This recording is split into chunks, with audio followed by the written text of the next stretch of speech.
Celles qui ne me connaissent pas, je suis Brigitte Tobin, mais depuis avoir grand monde qui ne me connaît pas.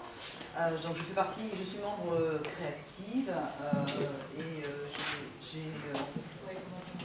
j'ai participé, j'étais une des actrices de l'organisation de cette journée.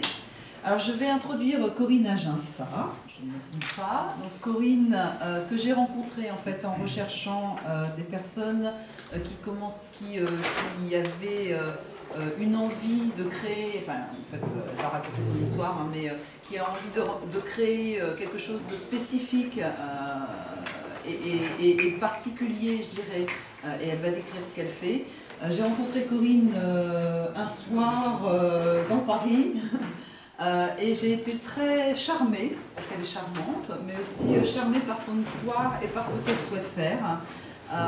Son idée est assez originale et du coup, elle fait partie des personnes qu'on a sélectionnées pour venir ces journées de rencontres créatives, pour se présenter et dire un petit peu voilà, son histoire, sa success story aujourd'hui, qui démarre, qui sera un succès, j'en suis certaine.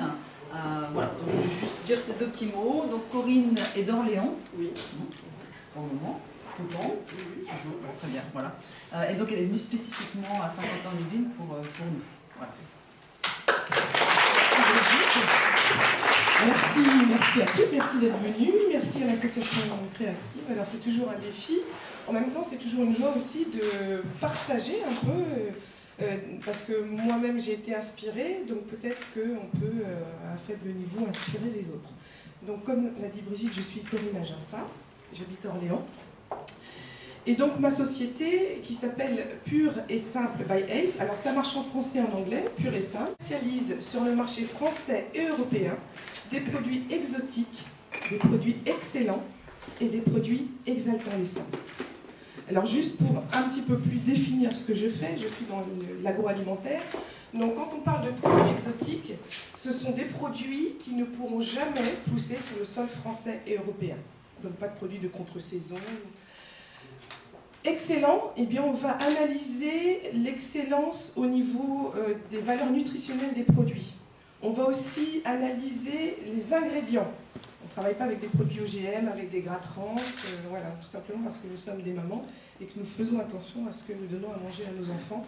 Donc c'est valable pour tous nos clients.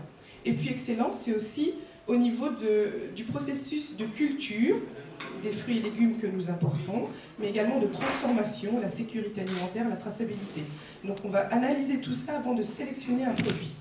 Et puis exaltant l'essence, écoutez, parce que vous êtes des femmes, je peux vous le dire, nous avons une façon extrêmement sensuelle de présenter nos produits. Le goût, la texture en bouche, la vue, l'odeur. Voilà, c'est comme ça qu'on va présenter à nos clients nos produits. Donc voilà un petit peu pour décrire la façon dont nous fonctionnons, de manière très succincte. Alors la question c'est comment est-ce que j'en suis arrivée là?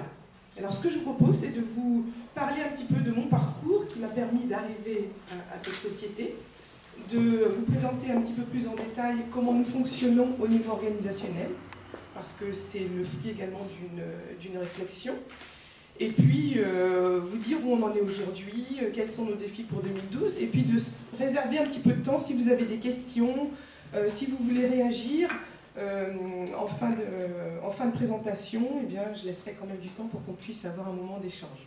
Est-ce que ça vous convient? Oui. Alors, je ne sais pas s'il y en a qui se souviennent d'El Gringo. Ça vous dit quelque chose, El Gringo?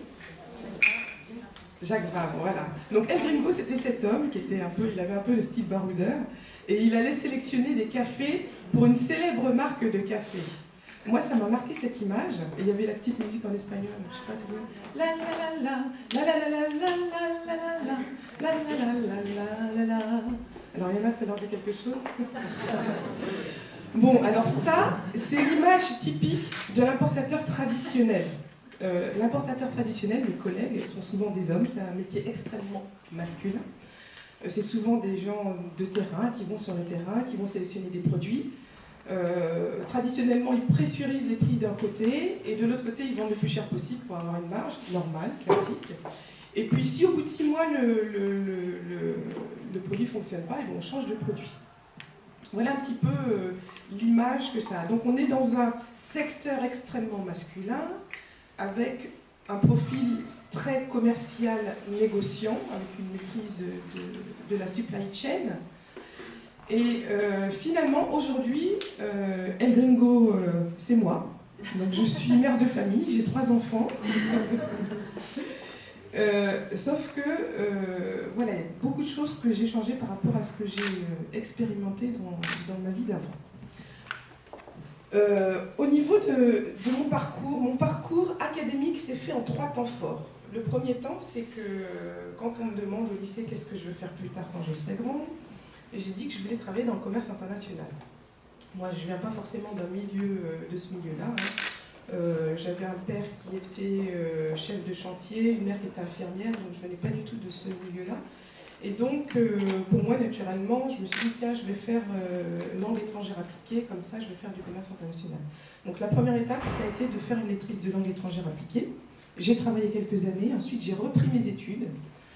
J'ai fait ce qu'on appelle à l'époque un DESS marketing et production, donc pour un peu colorer mon parcours qui était généraliste. Et là, j'ai travaillé dans plusieurs sociétés en tant que chef de produit, puis responsable commercial et marketing, dans des sociétés industrielles et dans des sociétés dans l'agroalimentaire. Et mon dernier poste, c'était justement responsable commercial et marketing dans une société d'importation de produits alimentaires.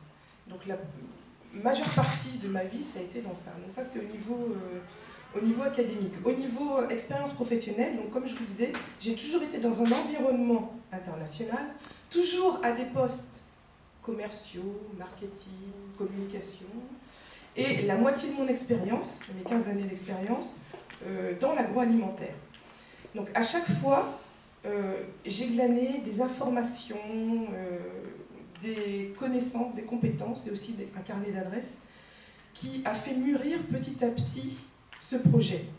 Donc c'est vrai que ce projet, j'ai mis quelques mois à le transformer en société, mais avant ces quelques mois, il y a des années et des années de réflexion pour savoir, voilà, qu'est-ce que je veux faire de ma société.